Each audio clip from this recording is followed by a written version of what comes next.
వసతి గృహంలో చికిత్స పొందుతున్న విద్యార్థులను పరామర్శించడానికి వచ్చిన బీఆర్ఎస్ నాయకులు సత్యవతి రాథోడ్, సవితా ఇంద్రారెడ్డిని అడ్డుకోవడం సరైంది కాదని, విద్యార్థుల ప్రాణాలు కాపాడుతున్నారా, వారిని చంపుతున్నారా, కలెక్టర్ అబద్ధాలు ఆడుతున్నారు, పోలీసుల దౌర్జన్యం కొనసాగుతుంది, 50కి పైగా బ్లడ్ శాంపిల్స్ బయటకు నుంచి ఎందుకు వస్తున్నాయి, విద్యార్థులకు హాస్టల్లో ఉంచి ఎందుకు వైద్యం చేస్తున్నారని బీఆర్ఎస్ మహిళా నాయకులను వసతి గృహం లోపలికి పంపాలంటూ డిమాండ్. అందుకు కలెక్టర్ సానుకూలంగా స్పందిస్తూ ఒక మహిళా మున్సిపల్ వైస్ చైర్పర్సన్, 2 మహిళా కౌన్సిలర్ లోపలికి అనుమతించారు.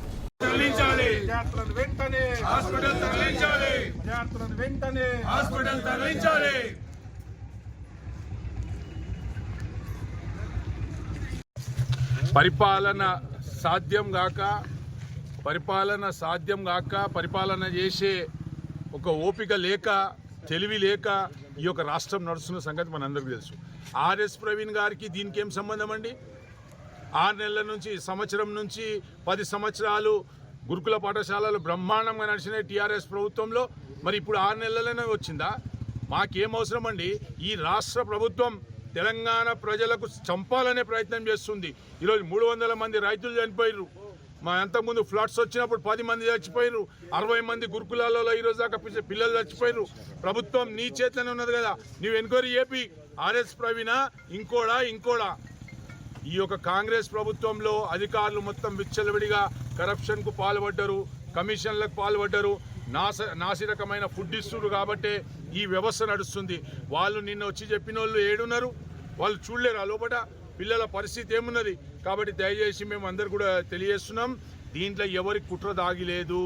దీంట్లో కేవలం అధికార పార్టీ నాయకులు, కాంట్రాక్టర్లు, అధికారులు కుమ్మక్కై ఈరోజు పిల్లలకు నాసిరకమైన ఫుడ్ పెట్టి, వాళ్లకు చెడిపోయిన గుడ్లు, చెడిపోయిన కూరగాయలు, మరి సరైన బియ్యం లేక ఈ విధంగా వాళ్ళు చేస్తున్నారు. కాబట్టి ఈరోజు పిల్లల పరిస్థితి అది ఉన్నది. కాబట్టి మేము కలెక్టర్ గారికి చెప్తున్నాం, మీరు ట్రాన్స్పరెంట్గా పనిచేయండి కలెక్టర్ గారు. మీరంటే గౌరవం మాకు జిల్లాధికారి అని. కాకపోతే మీరు అధికార పార్టీ నాయకులకు, అధికార పార్టీకి సపోర్ట్ చేస్తే మాత్రం ఒప్పేది లేదు. మేము దీనికి నిరసనగా ఈరోజు ఇక్కడనే బైఠాయిస్తున్నాం. మా నాయకులకు అక్కడ విడుదల చేయాలి, మేము అప్పుడే ఇక్కడికి వెళ్ళి వేస్తామని చెప్పేసి తెలియజేసుకుంటూ ముగిస్తున్నాను.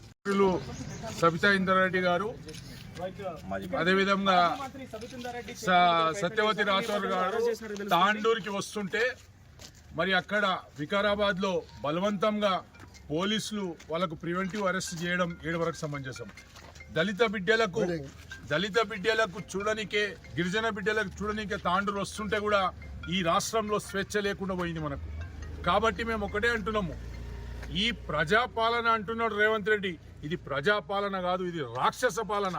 కాబట్టి మేము ఒకటే చెప్తున్నాం, ఈరోజు మా నాయకులను అడ్డుకోవడం వరకు సమంజసం. వచ్చి కనీసం మా పిల్లలకు చూండికే కూడా మాకు అవకాశం ఇయ్యరు, తల్లిదండ్రులకు అవకాశం ఇయ్యరు, మీడియా సోదరులకు అవకాశం ఇయ్యరు, ఎవ్వరికి లోపలికి కొనిస్తలేరు.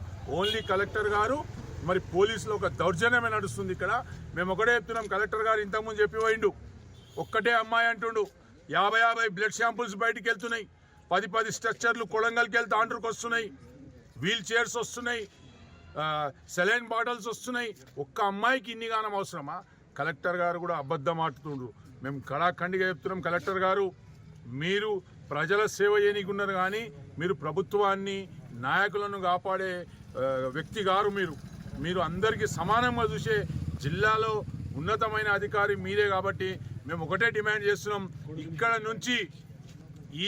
ఇక్కడ ఎవరైతే పిల్లలు అవస్థ పాలవుతున్నారో వాళ్ళందరికీ హాస్పిటల్లో ట్రీట్మెంట్ చేయాలి. కానీ ఈయన కలెక్టర్ గారు మాకు కొత్త ముచ్చట నేర్పిపోతున్నారు. మేము కూడా చదువుకున్నాం, మేము కూడా స్కూళ్ళల్లో చదువుకున్నాం, మేము కూడా పెద్ద రెసిడెన్షియల్ స్కూళ్ళల్లో చదువుకున్నాం. కానీ కూడా ఈ విధంగా చూడలేం. హాస్పిటల్లో ట్రీట్మెంట్ జరుగుతుందా? కలెక్టర్ గారికి తెలియదా ఆ హాస్టల్లో ట్రీట్మెంట్ జరుగుతుందా? కాబట్టి మేము ఒకటే డిమాండ్ చేస్తున్నాం టీఆర్ఎస్ పార్టీ నుంచి, ఇక్కడ ఉన్న పిల్లలను మొత్తాన్ని కూడా మీరు హైదరాబాద్ పంపిస్తారా, హాస్పిటల్లో తీసుకుపోతారా, ఆ పిల్లల ప్రాణాలు కాపాడతారా, లేకుంటే ఆ పిల్లలను చంపుతారా అని చెప్పేసి టీఆర్ఎస్ పార్టీ డిమాండ్ చేస్తుంది. అదేవిధంగా మా నాయకులను అరెస్ట్ చేయడం తీవ్రంగా ఖండిస్తున్నాం. దానికి నిరసనగా మేము ఇక్కడనే కూర్చుంటున్నాం అని చెప్పేసి ఈ సందర్భంగా తెలియజేసుకుంటున్నాం.